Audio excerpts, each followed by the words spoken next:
De Saint Jean de la Croix, la montée du mont Carmel, livre 3, chapitre 37. Suite du discours des choses qui nous excitent au bien. On parle aussi des oratoires et des autres lieux destinés à la prière. Je crois avoir montré assez clairement que l'homme spirituel qui goûte sensiblement la douceur que les images sacrées lui causent commet une imperfection très grande et peut-être plus dangereuse que le défaut où l'attachement aux autres choses corporelles et passagères nous fait tomber. Je dis peut-être plus dangereuse, car ceux qui s'affectionnent aux images, les regardant comme des objets pieux et saints, ne craignent pas de s'en faire un bien propre par des mouvements de cœur purement naturels. De sorte qu'ils se trompent souvent eux-mêmes, s'imaginant qu'ils sont parvenus à une excellente dévotion parce qu'ils sentent des goûts et des consolations particulières. Mais après tout, la nature et l'inclination agissent alors plus réellement que la grâce et l'onction divine. De là vient, pour commencer à parler des oratoires, que quelques-uns amassent toujours de nouvelles images pour orner leurs oratoires et qu'ils ne se lassent jamais de les arranger, tantôt d'une façon, tantôt d'une autre, afin que ces lieux de dévotion soient mieux parés et paraissent plus agréables à la vue. Néanmoins, ces différents arrangements d'images ne font pas que ces gens curieux aiment Dieu davantage. Au contraire, ils l'en aiment quelquefois moins, parce qu'ils donnent à un ajustement de peinture l'amour qu'ils doivent à la majesté divine et aux esprits bienheureux. C'est bien une vérité constante dans l'Église que tout l'ornement dont on enrichit les images sacrées et toute la vénération qu'on a pour elles sont peu de choses en comparaison de ce qu'elles méritent. Voilà pourquoi il y a lieu de blâmer ceux qui les gardent avec peu de respect et de bienséance. Les ouvriers aussi qui les font si grossièrement qu'au lieu de réveiller la dévotion, elles l'étouffent, sont blâmables, et on devrait leur défendre de s'occuper à ces sortes d'ouvrages. Mais cela n'a rien de commun avec l'affection déréglée que vous avez pour ces parures si recherchées et si préjudiciables à votre âme, qu'elles vous éloignent de l'union de Dieu et de l'oubli de toutes les choses créées. Si vous manquez en cela, non seulement Dieu n'agréera pas ce que vous ferez alors, mais il vous punira de ce que vous y cherchez plutôt votre contentement que son bon plaisir. Vous pouvez vous persuader cette vérité par les sentiments qu'eut Jésus-Christ le jour de son entrée à Jérusalem. Tout le monde alla au-devant de lui, on le reçut avec de grands cris de joie, on n'épargna rien pour l'honorer.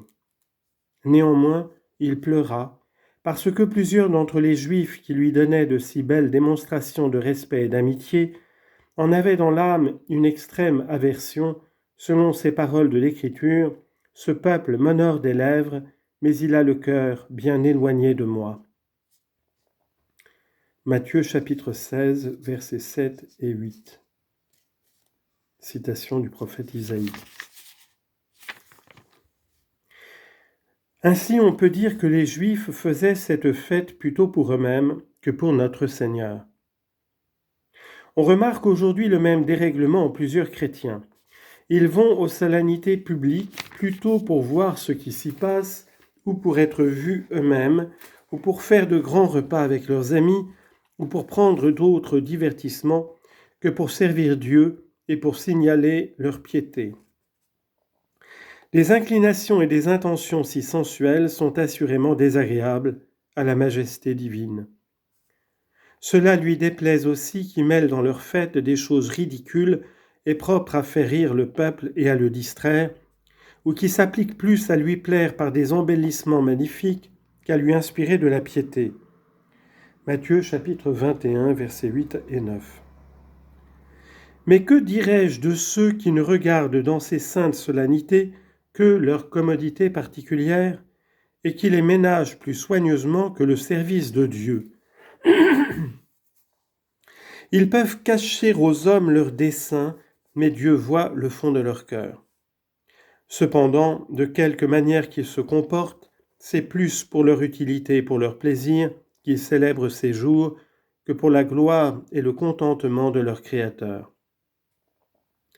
Aussi Dieu ne compte pas pour son culte les fêtes qu'on célèbre pour se satisfaire soi-même ou pour contenter le monde. Bien loin de les agréer, il châtie quelquefois ceux qui n'y regardent que leur consolation.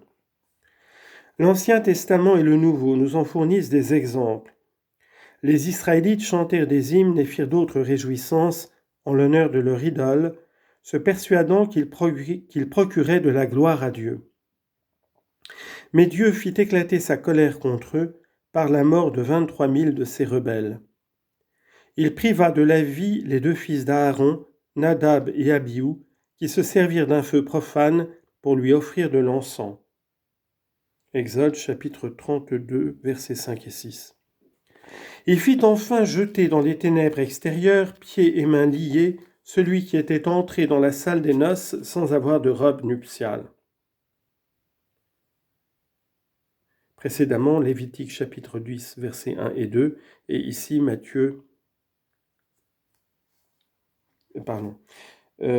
ici Lévitique chapitre 10, versets 1 à 2. Il fit enfin jeter dans les ténèbres extérieures, pieds et mains liés, celui qui était entré dans la salle de noces sans avoir de robe nuptiale. Matthieu chapitre 22, verset 12. Ce qui montre que les irrévérences qu'on commet contre son service en ces sortes d'assemblées l'irritent extrêmement. Hélas, mon Dieu, combien de fêtes les hommes célèbrent-ils, où le démon a plus de part que vous? N'est-ce pas là que ce malin esprit, semblable à un marchand, exerce son négoce et achète des âmes pour un peu de plaisir qu'il leur donne? Oh, combien de fois, Seigneur, pourrez-vous dire que ce peuple vous honore des lèvres dans ses solennités et que son cœur est très éloigné de vous, parce qu'il vous rend un culte vain, déraisonnable et profane. Isaïe chapitre 29, verset 13. Il faut honorer Dieu à cause de lui-même et de ses perfections. Si on se propose quelque fin humaine et vicieuse, elle est indigne de sa grandeur et de sa majesté. Je reviens maintenant aux oratoires, et je dis que quelques-uns les remplissent d'ornements très beaux pour suivre leur penchant et leur goût. Mais il y en a d'autres qui passent à l'extrémité contraire. Ils sont si peu touchés du respect qui est dû aux chapelles qu'ils en font moins d'état que de leurs chambres, se faisant plus de plaisir d'ajuster des lieux profanes que des lieux consacrés à Dieu. Les uns et les autres ne font pas ce qu'ils doivent, et ceux-là sont encore dignes de réprimande, qui dérobent le temps à leur oraison mentale et à leur récollection intérieure pour le donner à ces ajustements extérieurs, ne faisant pas réflexion qu'en s'embarrassant de la sorte, ils sont moins propres et plus mal disposés à recevoir les impressions de Dieu, surtout lorsqu'on veut les dépouiller de ses ornements, car alors ils tombent dans le trouble et dans le chagrin.